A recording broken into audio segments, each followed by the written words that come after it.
He's editor-in-chief of Breitbart News and a New York Times best-selling author. And on this podcast, he brings deep research, prescient analysis, and world-class guests. He's Alex Marlow, and this is the Alex Marlow Show. The Alex Marlow Show, live from just outside of the White House in an undisclosed location. Of course, we're not really live. Not yet. Coming up soon, though. I'm going to work on it. Maybe today's the day. I insist. We got to go live. But you're getting the hotel room shot because I am making all the rounds. I'll fill you in on a lot of what I've been doing. And this is the whirlwind trip. And it is going incredibly well. I'm blown away at the access, at the warmth, at how exciting it is to be in our nation's capital right now in Donald Trump's second term. And also, I want to share with the Alex Marlow Show audience what I've been doing. So I started, my first meeting that I had was with Peter Navarro, which turned into the podcast from yesterday, which I thought was very significant. And I really learned a lot. If you guys missed the show from yesterday where Navarro walks through trade, I thought it was incredibly interesting that he basically equated the myth of free trade, or the free trade that I was taught as a young college Republican, to Marxism. I mean, that was really how he discussed it. And I think those terms are exactly the right way of framing it, because what ended up happening is that we knew we were going to lose. We were going to get a less value than we were giving out. So it was essentially global welfare for the whole world. And he said that for a while after World War II, we were so big, we were booming, and everyone else was struggling, that it made some sense. But now, with our deficit the way it is, with our debt the way it is, there's just no way that's going to be affordable, especially when all these countries ultimately rely on us to have that military industrial base to bail them out, if, as we did last century as well, World War I, World War II. You can ask our friends in France about that. But it's one of those things where we have the ability to, if we're going to have the ability to save the world from the bad guys, then we need to be having a surplus. We need to have a thriving economy. We can't have this, what we have now, which is where we're sort of teetering to a large degree. A shout out to Priority Gold, the sponsor of the show today. So it's one of these things where it is a great new way of thinking about it. I really have had a chance to reflect since the interview, my take on whether or not we need to change reciprocal trade to equitable trade. And I do. I think we differed on that in the room, but I think we need to change it to equitable trade, and then the left will be on board with it. We have to. I love when we take back their language, like how they started with fake news. You can remember this story where Hillary Clinton initially used the term fake news to try to get Breitbart specifically. I wrote all about this in Breaking the News if you want the exact history, but that was one of their terms. And so the term woke was used unironically about the left waking up to a new paradigm which was essentially cultural Marxism, where everything needed to be filtered through the lens of racism, oppression, and any of the truths that you had conceived of beforehand need to be reappraised in light of the fact that they were created in a paradigm of cis hetero male white supremacy. And that's what wokeness was all about. And then we said, nah, we don't like that. So we just took the term. So anyway, I think equitable trade, I think that's what we want. But fascinating conversation. I learned a lot. I hope you guys check it out if you haven't yet. So the next thing we did is the following morning, which was yesterday morning as I'm recording this, we had a great event at Breitbart News at what once was the Trump Hotel with Doug Burgum, the Interior Secretary, where Matt Boyle sat down with him for a while. I gave an intro, which was enjoyable, and I checked it out. My suit looked pretty snazzy, which is pretty cool. I'd say, I tell you guys, when you do talk radio, you do business on top and you party on the bottom. So you always sweatpants and slippers on the bottom, but it's fun to wear an actual suit. Feel good. You feel like a man when that happens. And just got to go out there. Really nice event. And it's going to be the first of many such events, because it is becoming increasingly clear to me that we are the paper of record at Breitbart News for this administration. And people are starting to embrace that. There's a big piece that came out earlier in the week I haven't had time to comment on. I probably will down the road. From Semaphore, which is Ben Smith's outfit. Ben Smith is one of these journalists who ran BuzzFeed for a while. Then he was at the New York Times. And I've sparred with him a ton over the years. I think I wrote critically about him in Breaking the News, all that stuff. He was at Politico before then. But he did a pretty decent job trying to explain what we're doing at Breitbart and noting that we've basically become the establishment in some ways, and we're not the establishment the way we've always thought of the establishment. But I don't totally reject what he's trying to do. I mean, all of it is with a bit of a sneer, which is fine. That's how the establishment media portrays us.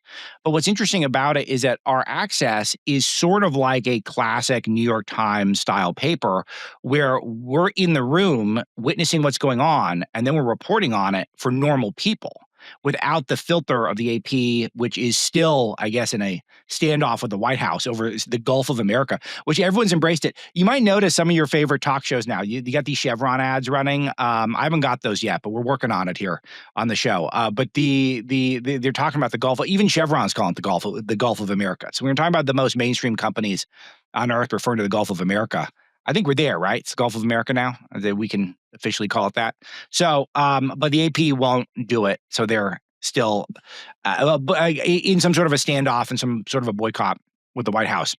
But what we're doing is we're able to just have these conversations where people can hear from the people who are running the government without the outlet who is reporting on it trying to destroy them.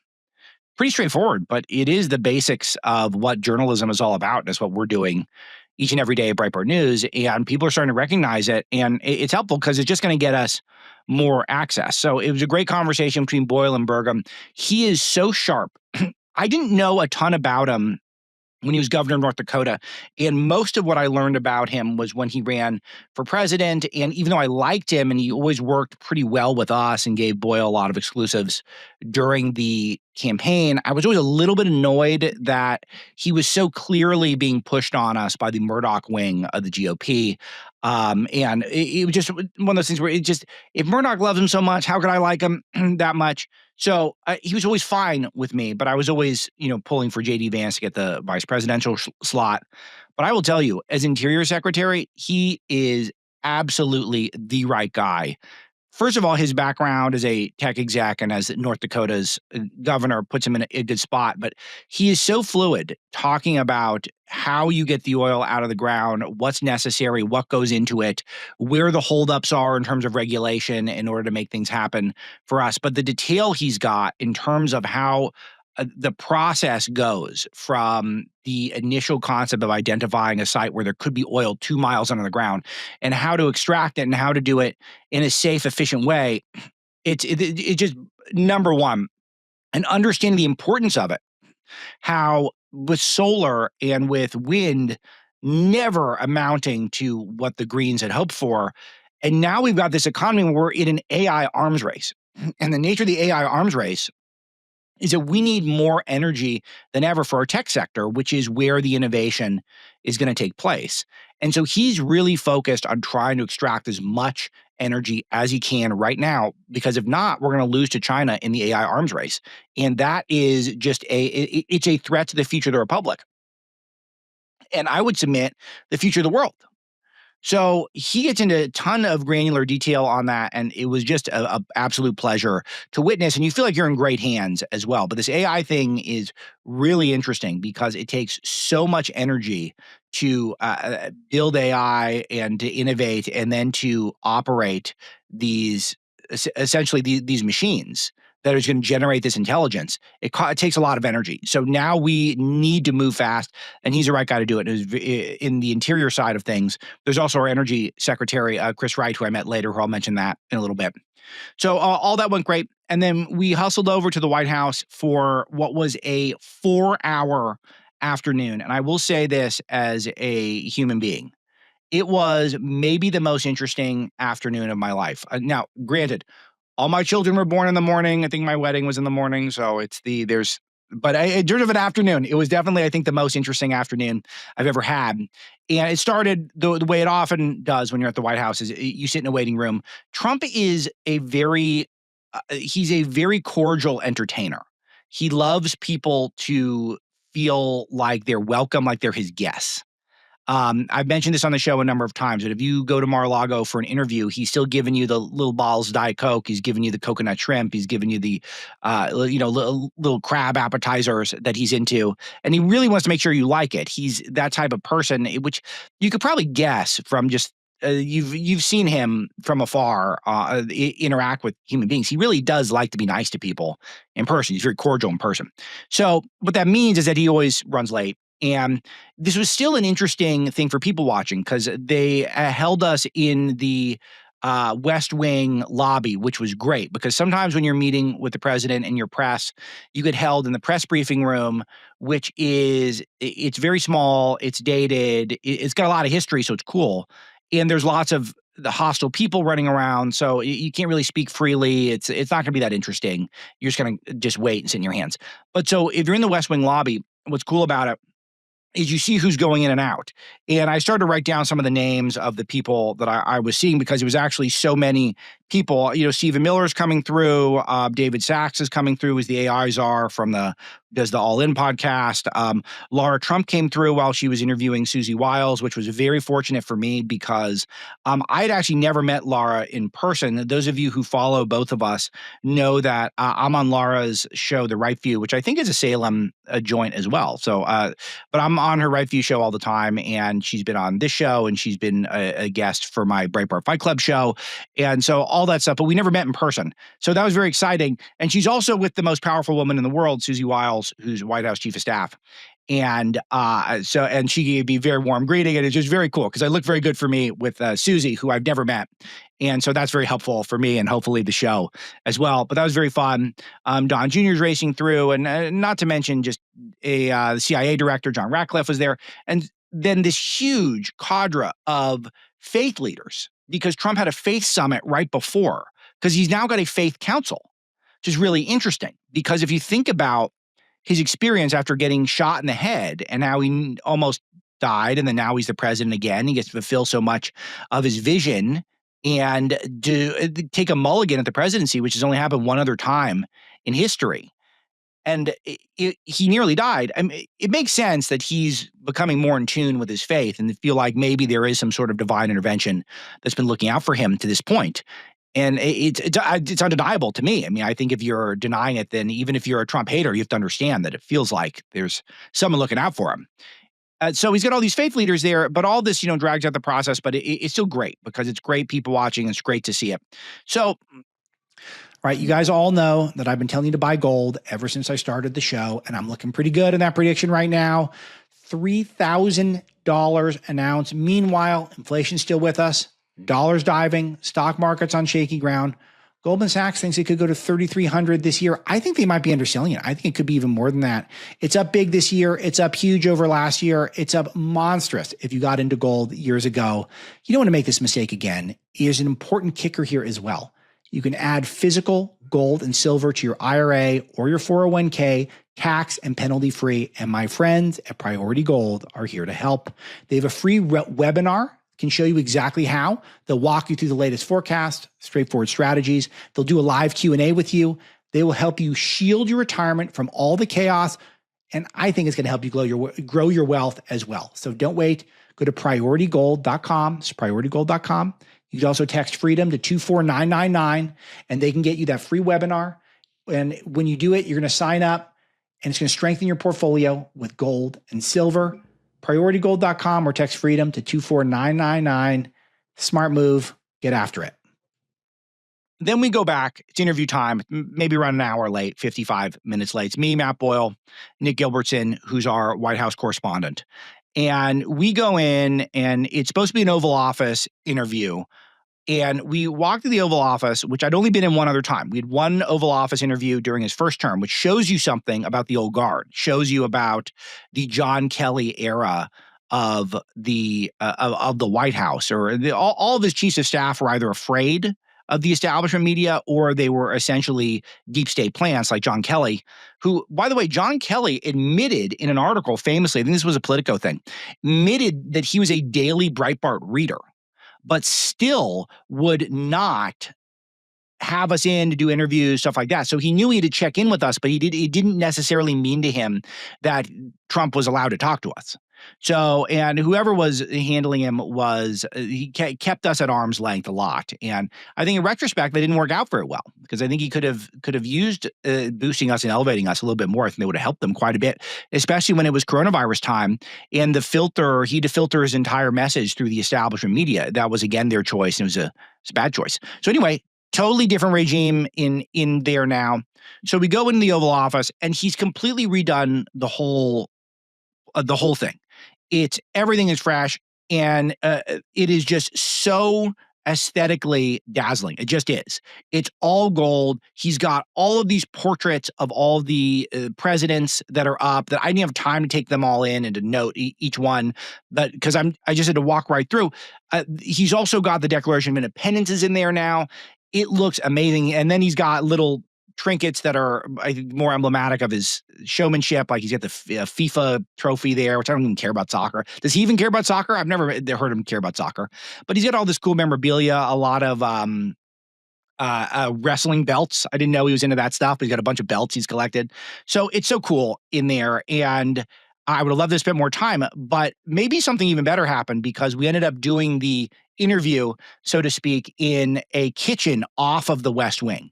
So this is one of these things where I think many journalists who probably cover multiple administrations in the White House and have decent access will never see this part of the Oval Office. It is a kitchen, other side rooms.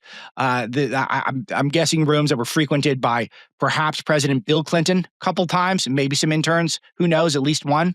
And he wanted to hold court there, which was, it was a surreal thing because I was thinking, this is so unique. I've never even heard of anyone doing an interview here. I don't know if he does this often. I hadn't heard of anyone doing this often. But also I was thinking I would kind of want to take in the Oval Office a little more. I don't get to do that very much. But you don't second guess it, and you just have a good time with it. I will share some details of the conversation, which not all of it was on record stuff, and some of it was I'll pace it out. But I will tell you the beginning of the conversation, Trump told the most unbelievable story, and I'll save some of this for the sake of time, but I will tell you it was the most unbelievable story about negotiating with his friend Pavarotti about how much to charge for a concert for the night. And Trump said he's the greatest singer of all time. And he told this unbelievable story about negotiating around Pavarotti's $1 million a night salary and how Trump was able to geniusly leverage 2 concerts out of him, but Trump missed the second concert, which was supposed to be a better concert, which kind of bummed Trump out. It was the most unbelievable story. So he's just holding court telling this dazzling story. And none of this has anything to do with anything in my notes, but as a human being, I'm thinking, wow, this is the coolest thing I've ever heard. This is the President of the United States, Donald Trump, greatest showman of our time, most powerful man in the world, maybe the most powerful man in 100 years, who knows, maybe more. And he's just regaling me about negotiations of yesteryear with other celebrities. So super hilarious. And, he's the greatest raconteur. He loves giving speeches, and he's weaving all these various points together throughout this. So it's not just this one story. It's just this long web. And so then I'm trying to get focused here, trying to say, hey, got to get some questions going. Boyle's doing the same thing. Kung Fu Panda, Stephen Chung is in there, who I guess is looking more like Odd Job than Kung Fu Panda. Chung is the communications director for the White House. You guys see him pop up in photos every now and again. So then Caroline Leavitt comes in. She's just done the press briefing. And Trump is, as you can imagine, a fan, big fan, super fan, you would say, of Caroline. Thinks she's doing a great job, as she is. Of course, we all agree here. And she had just come in. She seems like she's doing pretty good and seems happy with how things went. And so Trump wants to do the briefing, wants to play it for himself because he couldn't see it because he was in the faith meeting. So he wants to play it. And so he just throws on the briefing. So we're not getting any questions in at this point. But we're sitting there in the kitchen, so to speak, or the dining room, I guess the dining room off the Oval Office, with press secretary, with the president. And he's just watching the press briefing, and he's giving Mystery Science Theater style commentary on the briefing, evaluating the questions, evaluating the answers. And there were just some awesome moments. So Katie Pavlich, who had the new media seat, which I'm angling for the Alex Marlow Show, guys. So I'm trying to get that. I'm working that hard now. So Katie Pavlich in the new media seat, she asked a question. They like the question. They like Caroline's answer. And then next up is this guy, Garrett Hake from, I think, NBC. They're roasting him. They're making fun of him. They're calling him Garrett Fake, which is just amazing because they're just having a great time with the fake news. So it's all funny now. It's all fun and games to them. So Garrett Hake feels like a big shot, I'm sure, in the NBC newsroom, but they're just laughing at him off the Oval Office. And then next up is Jackie Heinrich from Fox News.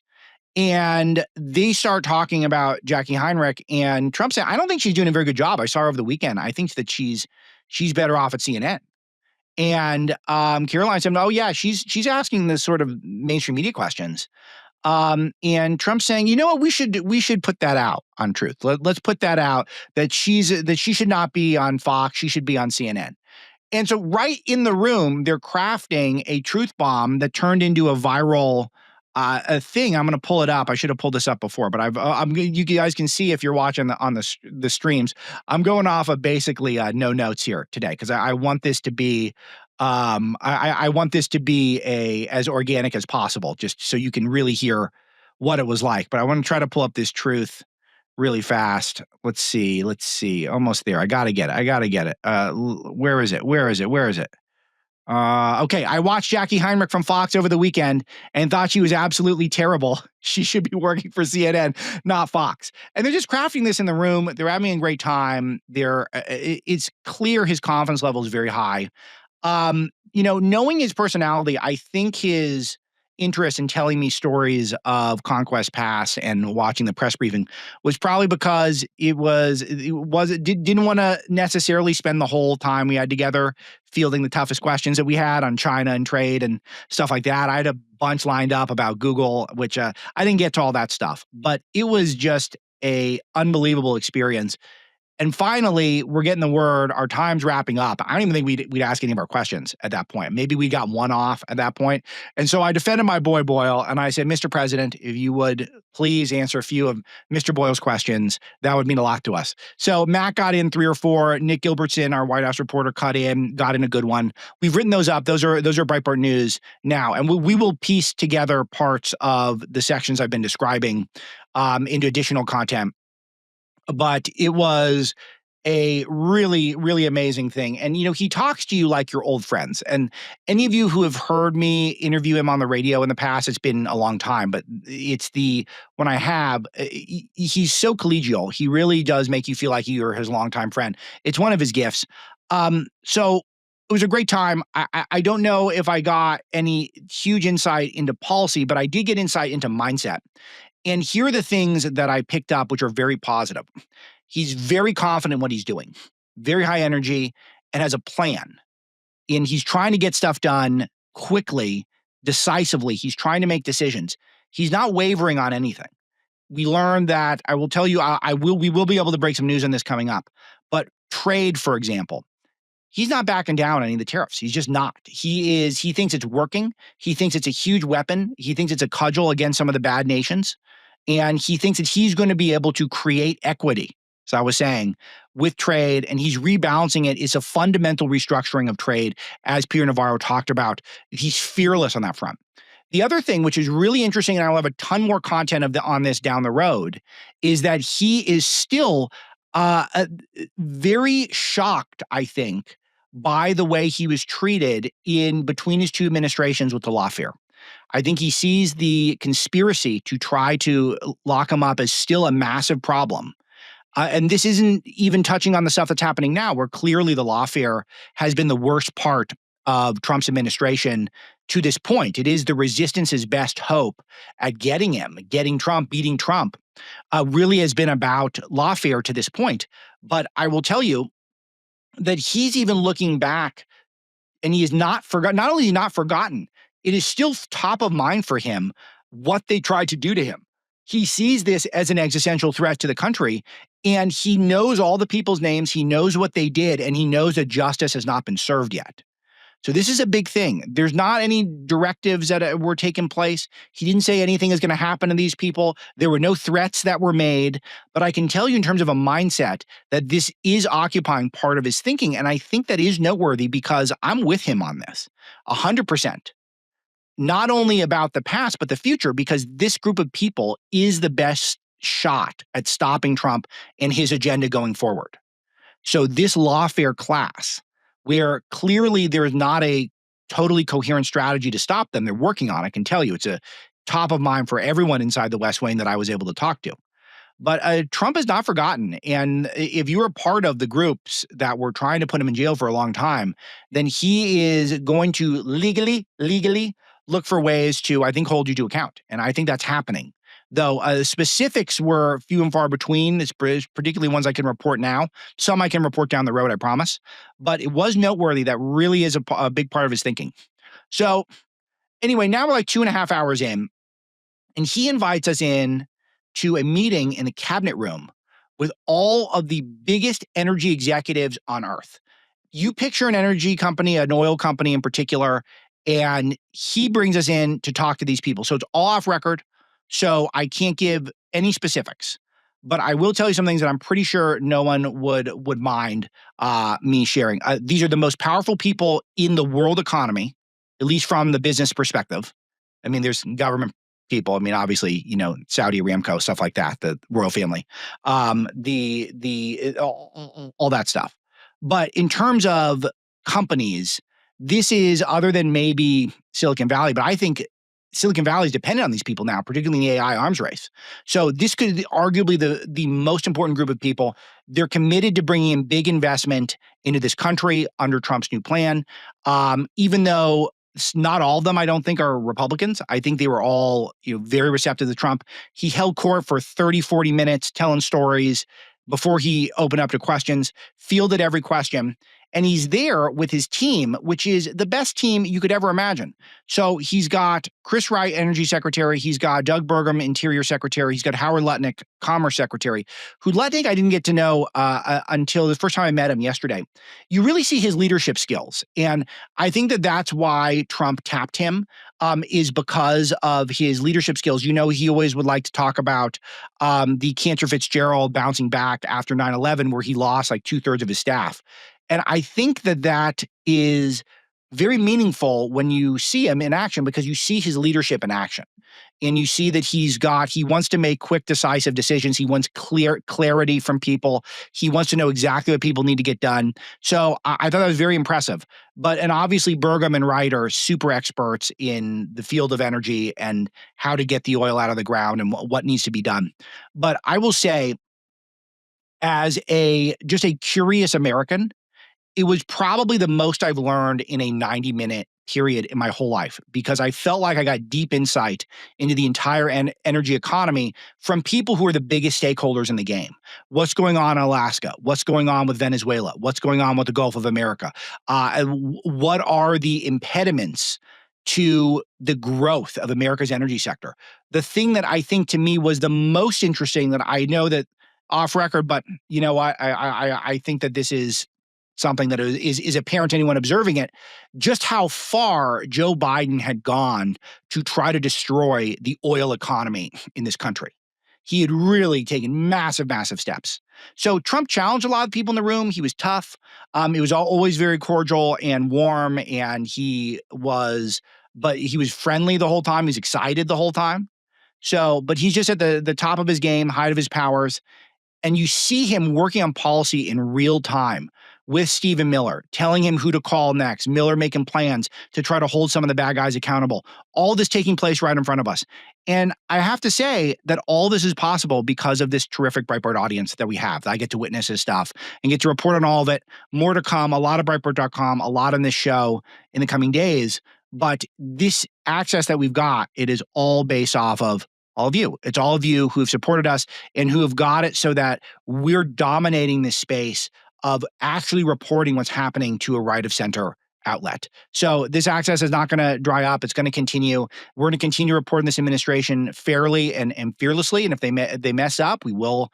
We're not state media. We're not water carriers for anyone, obviously. So challenged them many, many times in the first administration.